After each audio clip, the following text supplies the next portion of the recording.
অসম তনয়ৰ কান্ধত ৰাজস্থান ৰয়েলছৰ গুৰু দায়িত্ব। আৰৰ নতুন অধিনায়ক ৰিয়ান পৰাগ। 2024 IPLত ৰাজস্থান ৰয়েলছক নেতৃত্ব দিব ৰিয়ান পৰাগে। পূৰ্ণকালীন অধিনায়ক হিচাপে ৰিয়ানৰ নাম ঘোষণা ৰাজস্থান ৰয়েলছ কৰ্তৃপক্ষৰ। 2024 ছিজনৰ বাবে ৰাজস্থান ৰয়েলছ কৰ্তৃপক্ষই ঘোষণা কৰিলে নতুন অধিনায়কৰ নাম।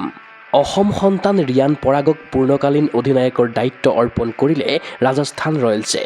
ৰিয়ানৰ নেতৃত্বতে 2024 IPL খেলিব ৰাজস্থান ৰয়েলছে। ৰাজস্থান ৰয়েলছৰ পূৰ্বৰ অধিনায়ক সঞ্জু চেমছন চেন্নাই ছুপাৰ কিংছ দললৈ যোৱাৰ পাছতে নতুন অধিনায়কক লৈ আৰম্ভ হৈছিল জল্পনা-কল্পনা। বিগত দুমাহে নতুন অধিনায়কৰ সন্ধানত আছিল ৰাজস্থান ৰয়েলছৰ কৰ্তৃপক্ষ। অধিনায়কৰ চৰ্চাত ৰিয়ান পৰাগৰ উপৰি আছিল ৰবীন্দ্ৰ জাদেজা আৰু যশস্বী জয়ছোৱালৰ নাম। প্ৰতীক্ষাৰ অন্ত পেলাই অৱশেষত শুক্ৰবাৰে আবেলি ৰাজস্থান ৰয়েলছৰ তৰফৰ পৰা আনুষ্ঠানিকভাৱে ঘোষণা কৰিলে অধিনায়কৰ নাম।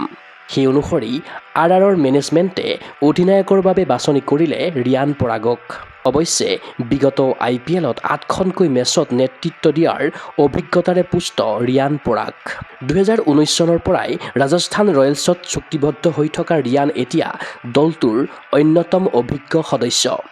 দীৰ্ঘদিন ৰাজস্থান ৰয়েলছ দলত থকা ৰিয়ানে যুৱ ক্ৰিকেটাৰ ৰূপে দলত প্ৰৱেশ কৰি আজি ড্ৰেছিং ৰুমৰ জ্যেষ্ঠ সদস্য হিচাপে দৃঢ় প্ৰতিষ্ঠা লাভ কৰিছে।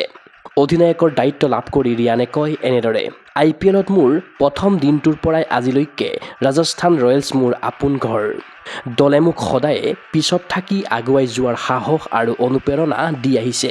এতিয়া দলটোক নেতৃত্ব দিয়াটো এটা বিশেষ অনুভূতি তথা দলে অৰ্পণ কৰা এক গুৰু দায়িত্ব। উল্লেখ্য যে ৰাজস্থান ৰয়েলছ দলটোত এতিয়ালৈকে কেইবাজনো তাৰকা ক্ৰিকেটাৰে অধিনায়কৰ পদ অলংকৃত কৰিছে। তেওঁলোক হ'ল ক্ৰমে Shane Warne, Shane Watson, Rahul Dravid, Steve Smith, Ajinkya Rahane, Sanju Samson. এইবাৰ আৰৰ অধিনায়কৰ তালিকাত স্থান লাভ কৰিলে ৰিয়ান পৰাগে। নিশ্চয়কৈ এয়া অসমবাসীৰ বাবে এক গৌৰৱৰ ক্ষণ। IPLৰ দৰে এখন প্ৰতিযোগিতাত দলৰ অধিনায়কৰ পদ লাভ কৰাটো ৰিয়ানৰ কেৰিয়াৰৰ বাবে মাইলৰ খুঁটি হিচাপে চিহ্নিত হ'ব। অসমৰ পৰা কোনো ক্ৰিকেটাৰে IPL দলৰ পূৰ্ণকালীন অধিনায়ক ৰূপে পূৰ্বে অধিষ্ঠিত হোৱা নাছিল। সেই সৌভাগ্য অসমলৈ আহিল ৰিয়ান পৰাগৰ জৰিয়তে।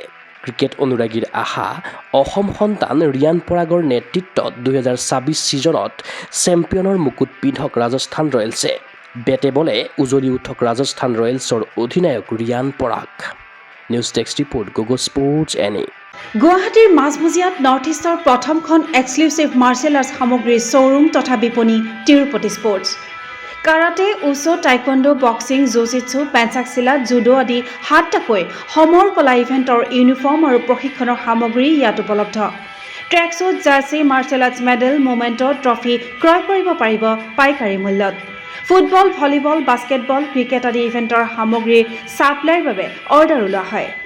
কাৰাটে, টাইকোৱাণ্ডোৰ নেশ্যনেল ফেডাৰেশ্যনৰ দ্বাৰা এপ্ৰুভড ব্ৰেণ্ড আৰু আপ টু ডেট সামগ্ৰীৰ বাবে একমাত্ৰ বিশ্বাসযোগ্য আৰু নিৰ্ভৰযোগ্য প্ৰতিষ্ঠান। ঠিকনাটো হৈছে doctor B Barua road, house number 52, first floor, Ulubari, Guwahati 7। Phone number 9085083493। Email sanju_regal@rediffmail.com।